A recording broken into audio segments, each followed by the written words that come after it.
आता इन्फॉर्मेशन या शब्दाचा अर्थ समजून घेऊया. सर्वप्रथम मराठी अर्थ माहिती, माहितीचा तपशील. इन्फॉर्मेशन हा शब्द नाऊन आहे. मराठीत समजून घ्या. इन्फॉर्मेशन म्हणजे एखाद्या विषयाबद्दल दिलेली माहिती, तथ्ये किंवा तपशील. जेव्हा आपण कोणाला काही गोष्टींबद्दल ज्ञान किंवा माहिती देतो तेव्हा त्याला इन्फॉर्मेशन म्हणतात. English meaning facts or details about something. आता उदाहरणे पाहूया. पहिले वाक्य, I need more information about this course. मला या कोर्सबद्दल अधिक माहिती हवी आहे. इथे इन्फॉर्मेशन म्हणजे तपशील किंवा माहिती. खालील प्रश्नाचे उत्तर कमेंटमध्ये लिहा. Information means A. Ignorance, B. Facts, C. Confusion, D. Silence. तुम्हाला इंग्रजी मोफत आणि सोप्या पद्धतीने सुधारायचे आहे का? नियम अकॅडमीचा बेसिक इंग्लिश व्होकॅब्युलरी आणि ग्रामर कोर्स पूर्णपणे मोफत जॉईन करा.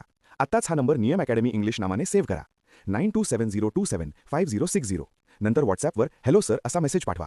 दररोज व्हिडिओ प्लस MCQ सराव मिळवा. नंबर सेव्ह केल्यावरच लिंक उघडतील.